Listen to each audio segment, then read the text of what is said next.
नमस्कार। हमारे नए वीडियो में आपका स्वागत है। तो अगर आप दत्तात्रेय यंत्र को कैसे सिद्ध करना है और कल दत्तात्रेय जयंती पर हमारे यहाँ पे किस तरह से साधना होगी, किस तरह से अनुष्ठान होगा और अगर आप भी अनुष्ठान करना चाहते हो तो किस प्रकार से करें, इन सब चीज़ों को अगर आप जानना चाहते हो तो इस वीडियो को एंड तक ज़रूर देखिए। क्योंकि आप कोई भी अनुष्ठान कर रहे हो तो उस अनुष्ठान में किस तरह से आपको चीज़ें करनी चाहिए और विशेष करके जिन्होंने जिन्होंने दत्त यंत्र मांगा है उन सभी का दत्त यंत्र पर कल सिद्ध दत्तमाला मंत्र से अनुष्ठान होगा और वो सिद्ध किए हुए दत्त यंत्र आप तक बहुत जल्दी पहुंच जाएंगे। तो जिन्होंने जिन्होंने इसकी डिमांड की है उन सभी तक दत्त यंत्र पहुंच जाएंगे। तो कल हमारे यहाँ पे दत्त यंत्रों पर और हम जिस दत्त यंत्र पर साधना करते हैं उस दत्त यंत्र पर भी सिद्ध दत्तमाला मंत्र से अनुष्ठान किया जाएगा और उस पर अभिषेक भी किया जाएगा। तो फिर वीडियो को शुरू करते हैं। तो बहुत से लोगों ने हमें ईमेल के ज़रिए या फिर विविध माध्यमों से ये पूछा है कि किस तरह से हमें साधना करनी चाहिए या फिर जो अनुष्ठान है कल का आपको किस प्रकार करना चाहिए। तो मैं अनुष्ठान कैसे करना चाहिए ये एकदम शॉर्ट में बताता हूँ। तो सबसे पहले आपको जब भी साधना करनी है या फिर आप अनुष्ठान को बैठने वाले हैं तो सबसे महत्वपूर्ण है संकल्प। तो आपको नहाकर एकदम शुचिर्भूत होकर तैयार होना होगा। आपका आसन एकदम अच्छा और पवित्र होना चाहिए। जो भी आप सामग्री लेंगे वो अत्यंत अच्छी होनी चाहिए, पवित्र होनी चाहिए और स्वच्छ होनी चाहिए। तो इन सब चीज़ों का अगर आप ख्याल रखोगे तो ये सारी सामग्री लेकर अपने गुरु की तस्वीर आपके सामने लेकर या फिर भगवान दत्तात्रेय की तस्वीर आपके सामने लेकर आपको अनुष्ठान को बैठना चाहिए। जिस भी ग्रंथ का आप अनुष्ठान कर रहे हो या फिर जिस भी मंत्र का अनुष्ठान कर रहे हो उस मंत्र का संकल्प आपको लेना चाहिए। उस संकल्प लेने के बाद वो संकल्प के साथ आपका अनुष्ठान शुरू होना चाहिए। सबसे पहले आसन को नमस्कार करके बैठना है। उसके बाद जो भी गुरु की तस्वीर है या फिर भगवान दत्तात्रेय की तस्वीर है उसकी आपको पूजा करनी चाहिए। उसके बाद कुछ विशेष बातों का ध्यान रखना चाहिए, जैसे कि जो माला आप जाप के लिए लेंगे वहाँ पे माला संस्कारण विधि करना चाहिए। अगर आपको माला संस्कारण विधि मालूम नहीं है तो सिर्फ आपको उस माला को हाथ में लेकर वहाँ पे अपने जो भी गुरु है उनके मंत्र का जाप करना है और उस मंत्र के जाप से वो माला को नमस्कार करना है और आपको माला को नमन करते हुए उस मंत्र का जाप करना है। तो फिर इस तरह से करने के बाद आपको भगवान को प्रसाद दिखाना है और उसके बाद आप अपना अनुष्ठान ख़त्म कर सकते हैं। इन सभी चीज़ों में आपको अगर अच्छी तरह से एकाग्रता चाहिए तो अनुष्ठान करने से पहले 10 मिनट और अनुष्ठान होने के बाद 10 मिनट आपको प्राणायाम करना चाहिए। बहुत से लोग मानसिक ध्यान और प्राणायाम को ज़्यादा महत्व नहीं देते। तो विधि कुछ इस प्रकार है। अनुष्ठान करने के पहले जो हम संकल्प करते हैं वो संकल्प करने के बाद हमें प्राणायाम करना है 10 मिनट, अनुलोम विलोम प्राणायाम करना है। इसके बाद 5 बार हमें भ्रामरी प्राणायाम करना है। भ्रामरी क्रिया करने के बाद आपका मन पूरी तरह से एकाग्र हो जाता है। वो एकाग्र हुआ हुआ जो मन है उसमें आंखें बंद करके भ्रू मध्य में हमें गुरु का ध्यान करना चाहिए। गुरु का ध्यान करते वक्त हमें जब गुरु को प्रणाम करते हुए हमारी पूरी जो परंपरा है उसका स्मरण करना चाहिए। ये याद रखिए, ये जो परंपरा है गुरु परंपरा वही हमें शक्ति देती है। वही अगर अनुष्ठान में गलती हुई तो वही हमें बचाती है।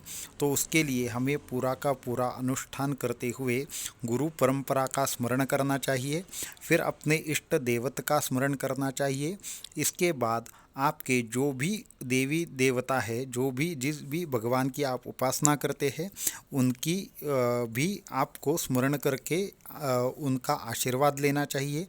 अगर घर में कोई बड़े लोग हैं जैसे माता पिता है या फिर कोई भी है तो उनका आशीर्वाद लेना चाहिए और अपनी साधना को शुरू करना चाहिए। तो फिर जैसे आप अंतर ध्यान करोगे और मन में से सभी लोगों को आशीर्वाद करोगे, उनके जो भी चीज़ें हैं उनसे प्रार्थना करोगे कि हमारी जो साधना है वो निर्विघ्नता से आप ये अच्छी तरह से हमसे करवा लीजिए। और फिर आपके सामने जो भी नैवेद्य स्वरूप जो भी आपने लिया है वो सारी की सारी चीज़ें ले ले और भगवान को नैवेद्य दिखाए। अगर आपके पास ऐसा है कि आपको कौन सा नैवेद्य लेना ये मालूम नहीं है तो आप एक काम कर सकते हैं, आप सिर्फ शक्कर ले सकते हैं या दूध शक्कर ले सकते हैं और उसका भी नैवेद्य आप दिखा सकते हैं। तो ये षोडशोपचार पूजा होने के बाद आपको धूप लगाना है, उसके साथ में भी दिया जलाना है। और अगर आपको दिया जलाना है तो क्या करना है, दिए के जो हम वहाँ पे कुमकुम लगाना है दिए को और फिर दिया जलाना है। और वहाँ पे आपको पूरी एकाग्रता से, जैसे कि हमारे गुरु हमारा अनुष्ठान देख रहे हैं, हमारा अनुष्ठान होते हुए उनके सामने ही हो रहा है, इस तरह की कल्पना करके आपको उनसे प्रार्थना करनी है कि आप आइए हमारा अनुष्ठान देखिए और कहीं पे भी अगर गलती हुई तो हमें आगाह कीजिए। तो इस तरह का अगर आप उनसे प्रार्थना करोगे तो पूरा अनुष्ठान वो खुद आपसे करवा लेंगे और उसके बाद में आपको जो भी इच्छा है वो संकल्प में बोल दीजिए। तो ये सारी चीज़ें होने के बाद अनुष्ठान शुरू करना है। अनुष्ठान करते हुए आपको कहीं पे भी दूसरों से बातें करना या फिर मोबाइल देखना या फिर किसी कारणवश अनुष्ठान का खंडन करना या अनुष्ठान बीच में ही छोड़ देना, ये चीज़ें नहीं करनी है। ये चीज़ें अगर करोगे तो आपको वो अनुष्ठान का पूरा फल नहीं मिल सकता। इसके साथ में ही जो भी आप जहाँ पे भी अनुष्ठान करोगे वहाँ आपको ज़मीन पर नहीं बैठना है, लकड़ी के आसन पर नहीं बैठना है। साथ में ही जिस आसन पर आप बैठे हो वो कहीं फटा तो नहीं है, कोई जीर्ण वस्त्र तो आप इस्तेमाल नहीं कर रहे हैं, ये भी चीज़ों के बारे में आपको देखना चाहिए और फिर आपको अनुष्ठान करना चाहिए। अगर आप हो सके तो ज़्यादा से ज़्यादा वक्त अपने जो भी इष्ट है उस भगवान की भजन कीर्तन भी हो सके तो कीजिए या फिर कोई भजन कीजिए। अगर आप भगवान दत्तात्रेय के उपासक हैं तो भगवान दत्तात्रेय का दिगंबरा दिगंबरा श्रीपाद वल्लभ दिगंबरा इस मंत्र का कम से कम एक माला तो जाप कीजिए और भगवान दत्तात्रेय को कृपा दृष्टि रखे इस तरह की प्रार्थना कीजिए। अगर आपको कौन सा भजन करना है ये समझ में नहीं आ रहा तो श्रीपाद श्री वल्लभ नरहरि दत्तात्रेया दिगंबरा वासुदेवानंद सरस्वती सद्गुरुनाथा कृपा करा, तो ये भजन है परमहंस परिव्राजकाचार्य श्रीमद् वासुदेवानंद सरस्वती स्वामी महाराज जी का। तो ये भजन भी आप कर सकते हो। तो इस तरह से आप जब साधना पूर्ण कर लेंगे तो जो प्रसाद है वो आप खुद ग्रहण कीजिए। साथ में ही और दो चीज़ें करनी है, कुछ प्रसाद है वो आप पक्षियों को भी खिलाइए और आप सूर्य को भी वो प्रसाद खिलाइए।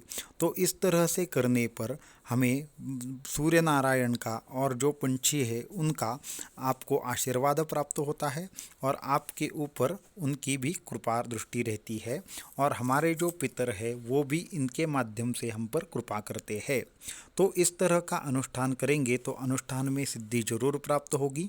और अगर हो सके तो कुछ लोगों को खाने पर बुलाकर उनको अन्नदान भी करना चाहिए और ये मन में श्रद्धा होनी चाहिए कि जो भी आएंगे वो दत्त स्वरूप ही होंगे। तो मन में भावना यही रहनी चाहिए कि खुद भगवान दत्तात्रेय आकर आपके घर में खाना खाकर जाने वाले हैं। तो इस श्रद्धा और भक्ति से काम करेंगे तो आपके अनुष्ठान को भी भगवान दत्तात्रेय का आशीर्वाद जरूर प्राप्त होगा। तो आज के वीडियो में इतना ही।